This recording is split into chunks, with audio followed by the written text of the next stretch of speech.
Pablo Escobar. O nome arrepia. Evoca medo, poder e caos.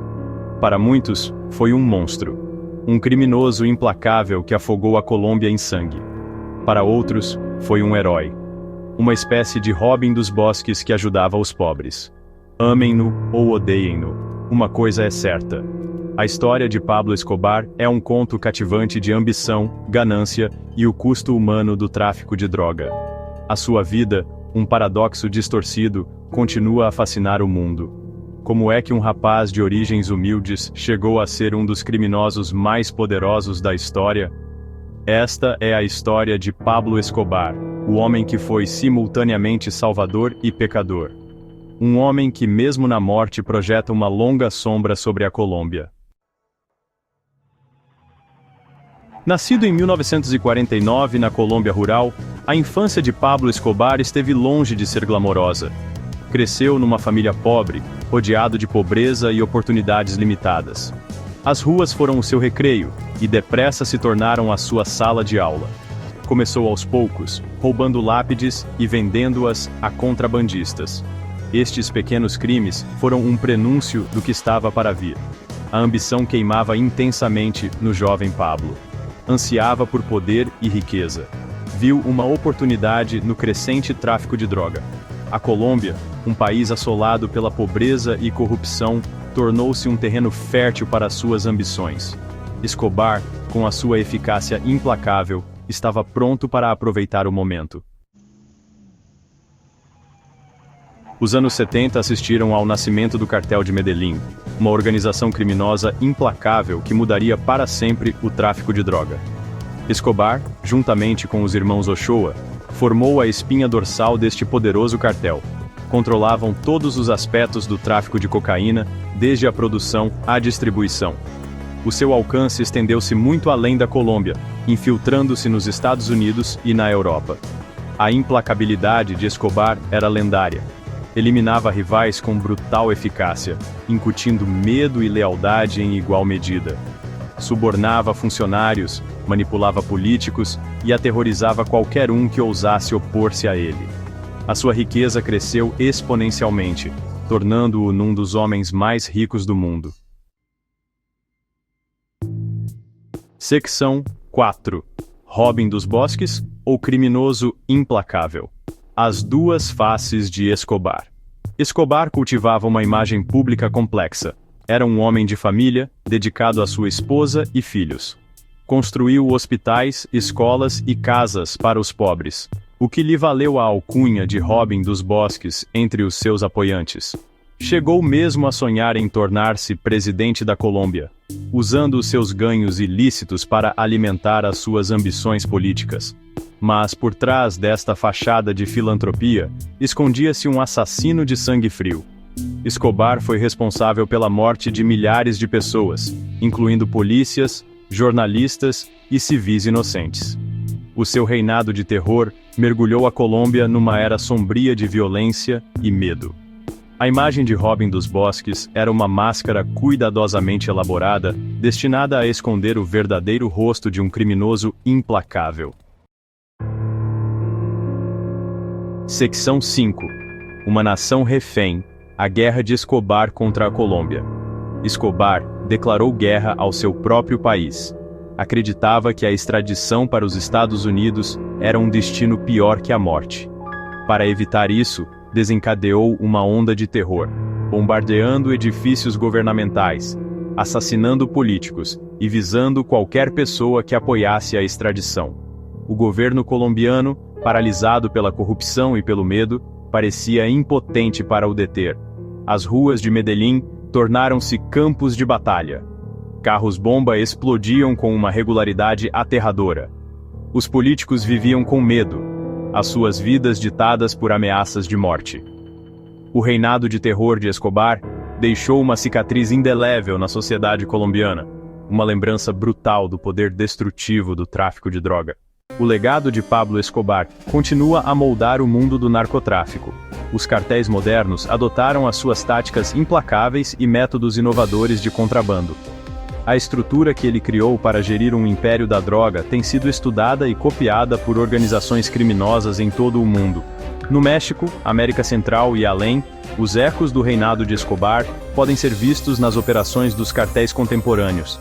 Estes grupos utilizam redes semelhantes de corrupção, intimidação e violência para manter o seu controle sobre o poder, tal como Escobar fez. Imaginem, é como se o fantasma do patrão ainda andasse por aí. A sua história serve como um sinistro lembrete da batalha contínua contra o narcotráfico e o seu impacto devastador na sociedade. As cicatrizes deixadas por Escobar não são apenas históricas, estão entrançadas na estrutura dos conflitos atuais, influenciando as estratégias e ações das organizações criminosas mais poderosas e perigosas da atualidade. É como o efeito de uma pedra atirada a um lago, as ondas continuam a propagar-se. Ao olharmos para o panorama moderno do narcotráfico, torna-se claro que a sombra de Pablo Escobar paira grande. Uma história de aviso do que acontece quando o crime e o poder se entrelaçam. É um bocadinho como a história do Pedro e o Lobo, mas em versão bem mais sinistra, percebem? A caça a Escobar. A perseguição a Pablo Escobar foi uma das maiores e mais intensas da história. As autoridades colombianas, com a ajuda dos Estados Unidos, lançaram uma busca implacável para capturar ou matar o barão da droga. Este capítulo mergulha nas estratégias, desafios e momentos-chave da caçada que eventualmente levou à morte de Escobar. Foi um jogo do gato e do rato que durou anos, com Escobar a escapar das mãos das autoridades, vezes sem conta. A caça começou a sério em 1989, depois do cartel de Medellín, liderado por Escobar, ter declarado guerra ao governo colombiano, assassinando políticos, juízes e qualquer um que se atravessasse no seu caminho. A formação do Bloco de Busca, uma unidade policial especial dedicada exclusivamente à captura de Escobar, marcou um ponto de viragem. Com o apoio da DEA, CIA e conselheiros militares dos El-Anseiwa, o Bloco de Busca empregou técnicas avançadas de vigilância, escutas telefônicas e redes de informadores para rastrear os movimentos de Escobar. Mas Escobar não era um fugitivo comum. Ele usou a sua vasta fortuna para comprar lealdade e proteção, criando uma rede de casas seguras, túneis e esconderijos. Comunicava usando mensagens codificadas e transmissões de rádio, sempre um passo à frente dos seus perseguidores. Tal como o Rui Costa a fugir da PSP, mas com muito mais dinheiro. A perseguição intensificou-se em 1992, após Escobar ter escapado da sua prisão autoprojetada, La Catedral. As autoridades colombianas, sob imensa pressão, aumentaram os seus esforços. A caçada tornou-se num jogo de xadrez de alto risco, com cada movimento a ser escrutinado pelo mundo. Era o nosso mundial, mas com consequências bem mais graves.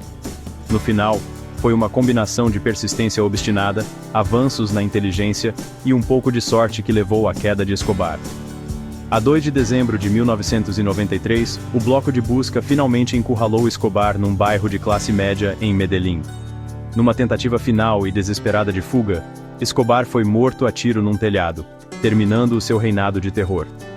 A morte de Pablo Escobar marcou o fim de uma era, mas também deixou um legado de violência e corrupção que continua a assombrar a Colômbia e o mundo. A caça a Escobar serve como um lembrete severo dos extremos, a que as autoridades precisam de ir para combater a influência penetrante dos poderosos barões da droga. É como o combate à corrupção em Portugal, uma luta constante. Ao refletirmos sobre a perseguição implacável de um homem, somos lembrados da luta contínua contra as forças do crime e da corrupção. A história da caça a Escobar não é apenas um conto de triunfo, mas uma lição preocupante sobre as complexidades e desafios da guerra contra as drogas. É um problema que, tal como o trânsito em Lisboa às horas de ponta, parece não ter fim.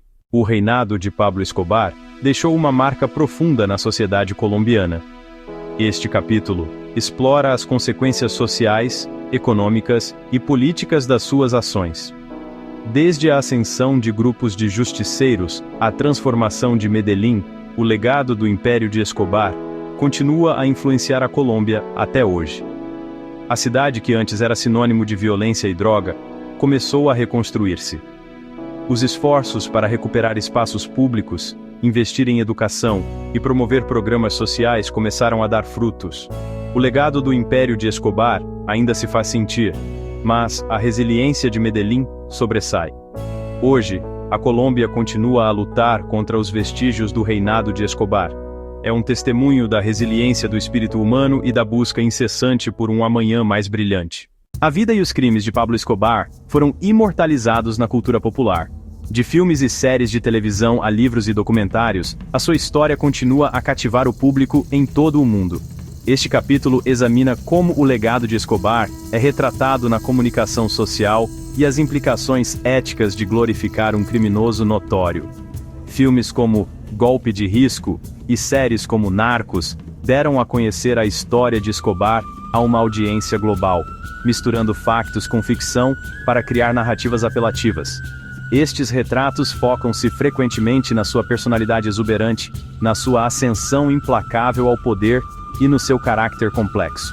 No entanto, este fascínio traz consigo questões éticas. Ao dramatizar e, por vezes, romantizar a vida de Escobar, a comunicação social pode inadvertidamente glorificar as suas ações, ofuscando o verdadeiro sofrimento que causou. É como dizer que o Robin dos Bosques era um herói só porque roubava dos ricos. Documentários e livros oferecem uma perspectiva mais matizada, mergulhando nas duras realidades do seu reinado.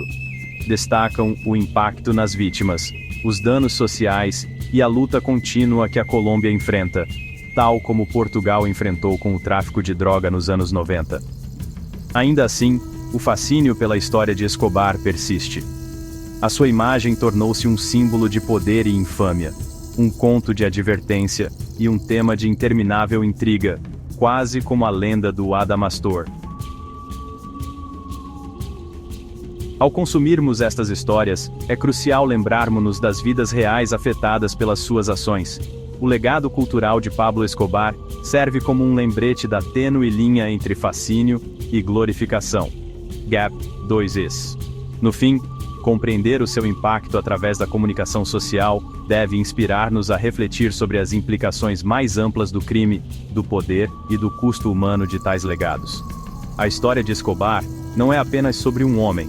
É um espelho que reflete os fascínios mais obscuros da sociedade e a luta persistente por justiça e verdade, como vemos em casos como o processo Casa Pia em Portugal.